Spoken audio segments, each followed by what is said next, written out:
Salut les amis, c'est parti, nouvelle vidéo. Et pour une fois, vous vouliez des vidéos intéressantes, enrichissantes.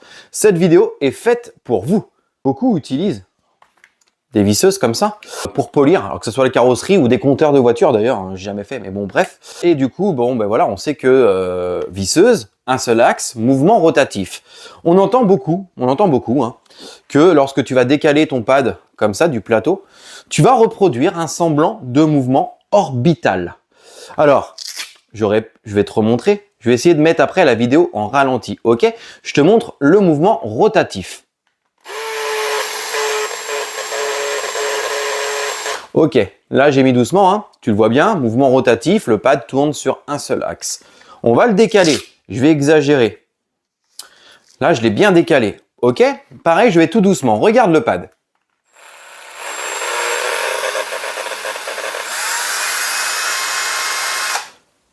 En vidéo, tu pourrais dire, ben oui, qu'est-ce qu'il dit là?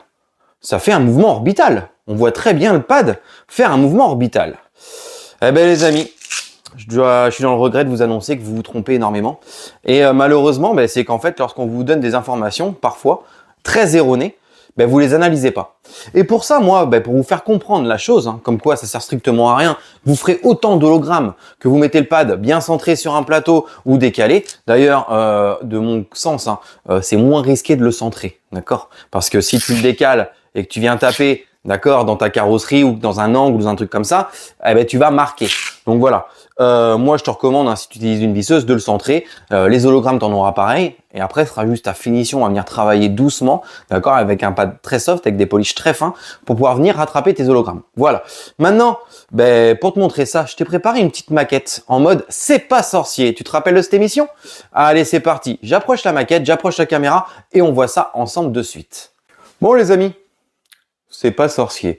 Ici, je vous ai mis le mouvement rotatif, ici le mouvement orbital. On va se consacrer sur le mouvement rotatif. Donc là, on a un pad que je t'ai mis sur un axe, d'accord? Donc il tourne. Ok, voilà, là il tourne bien rond. Ici, je vais te mettre un stylo, ok, stylo qui est là. Alors j'ai fait des trous tout à l'heure, d'accord? Donc je vais juste retirer, hein. Hop, regarde. Eh oui, je t'ai fait quelque chose de costaud, hein, donc à un moment, c'était pour que tu comprennes bien les choses. Alors, on fait dépasser la mine. Ok, je fais dépasser la mine ici. Je vais le remettre sur là.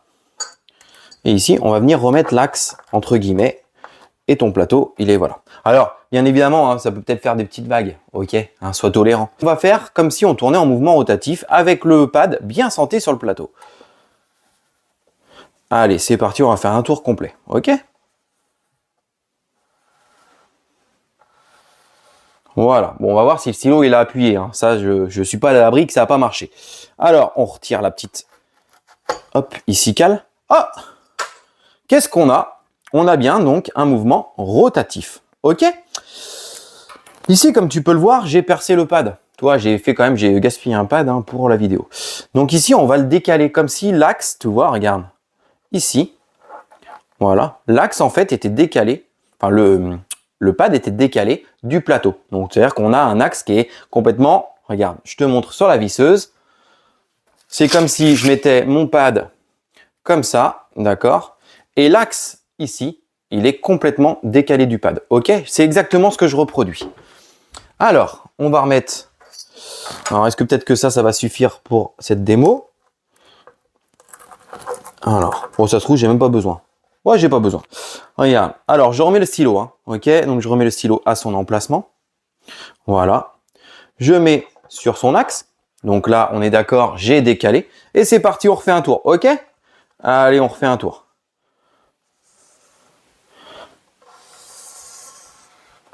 Vous êtes prêts? J'enlève. Oh! C'est bizarre. C'est bizarre, on est encore sur un mouvement rotatif. Donc en fait, que tu déplaces ton plateau du pad, hein, tu peux le mettre à 5 mm, 1 cm, 2 cm. Tu peux même carrément le mettre à côté, hein, si tu veux. En fait, le mouvement, ton polish et ton pad va toujours travailler d'un mouvement rotatif. C'est prouvé par A plus B. Là, je peux pas faire mieux. Ok? Maintenant, on va juste, je vais juste t'expliquer comment on crée un mouvement orbital. Et là, tu vas pouvoir vraiment te rendre compte qu'au final, avec un axe, hein, lorsqu'un objet tourne sur un seul axe, on sera obligatoirement obligé de tourner sur un mouvement rotatif. On ne pourra pas reproduire même un semblant de mouvement orbital. Donc, comme tu peux le voir à la caméra, on a le premier axe, ok? Ici, tu le vois bien à la caméra? Donc là, au final, on est sur ici l'axe rotatif. Pour faire un mouvement orbital, on a un contrepoids ici. Ok, on a un contrepoids qui va tourner donc sur l'axe rotatif. Et ici, on a un autre. Alors, comme tu peux le voir, si je me mets bien la caméra, hop, voilà, tu vois bien que c'est décalé. Ici, l'axe rotatif, ici, où on met le plateau. Donc, on a un contrepoids qui va tourner et du coup, qui a décalé, d'accord, où on va venir mettre le plateau. Et cet axe-là même tourne sur lui-même. Et c'est l'ensemble de ces deux combos, d'accord? Donc, même trois, je pourrais dire.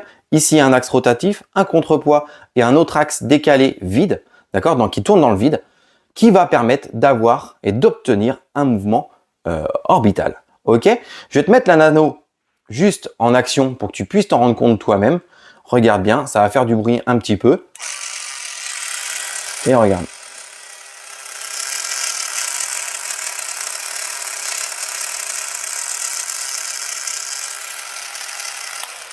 Maintenant, je vais te monter le plateau. Je le serre même pas. Et c'est reparti, regarde bien.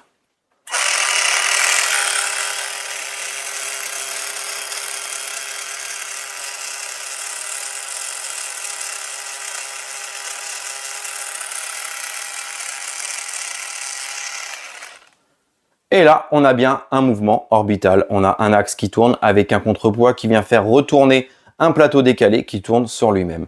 Voilà les amis. Maintenant d'ailleurs, c'est comme ici d'ailleurs, je tenais à le rappeler, ici je suis sur une orbite de 12 mm qui est fait pour le polissage. Je rappelle que lorsque vous travaillez sur une orbite de 3 mm, en aucun cas, c'est pas parce que vous allez réduire la taille de l'orbite, que vous allez passer sur un 3 mm, que vu que vous réduisez, vous allez sur un mouvement rotatif, que vous allez mieux polir. Pourquoi? Parce que tout le monde sait, quand on est passionné de polissage et de ponçage, qu'une orbite de 3 mm sur une machine, c'est fait et réservé uniquement au ponçage. Et ça, il suffit d'aller voir n'importe quel carrossier du coin, demandez-leur les machines qu'ils utilisent de ponçage. Vous allez voir que la plupart des machines sont en 3 mm ou en 5 mm au plus haut.